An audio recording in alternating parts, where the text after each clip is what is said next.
প্রবাসের মাটিতে উপার্জিত অর্থ ও তথ্য হাতিয়ে নিতে নতুন ফাঁদ পেতেছে একটি অসাধু চক্র।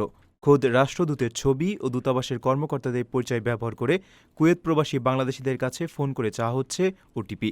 এই অভিনব প্রতারণার বিষয়ে প্রবাসীদের সর্বোচ্চ সতর্ক থাকার নির্দেশ দিয়েছে কুয়েতের বাংলাদেশ দূতাবাস। সোমবার রাতে দূতাবাসের বিজ্ঞপ্তিতে জানানো হয়, প্রতারকেরা হোয়াটসঅ্যাপে বাংলাদেশের রাষ্ট্রদূত মেজর জেনারেল সৈয়দ তারেক হোসেনের ছবি ব্যবহার করছে। তারা দেশীয় নম্বর থেকে কল করে নানা সেবার প্রলোভনে ব্যক্তিগত তথ্য দাবি করছে।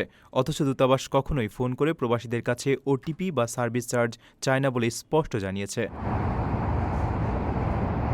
বর্তমানে কুয়েতে প্রায় ৩ লাখের বেশি বাংলাদেশি কর্মরত। সাইবার অপরাধীদের এমন ফাঁদে পা দিয়ে কষ্টার্জিত অর্থ না হারাতে প্রবাসীদের সচেতন হওয়ার আহ্বান জানানো হয়েছে।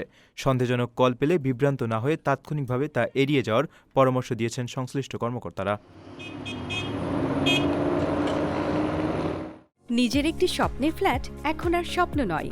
প্রবাসীর সিটিতে শুরু হয়েছে ৬ বছর মেয়াদী সহজ কিস্তিতে ফ্ল্যাট কেনার দারুণ সুযোগ। এক ঠিকানায় আধুনিক জীবনযাপনের সব সুবিধা, নিরাপদ, পরিকল্পিত ও বিদেশের মতো স্মার্ট পরিবেশ।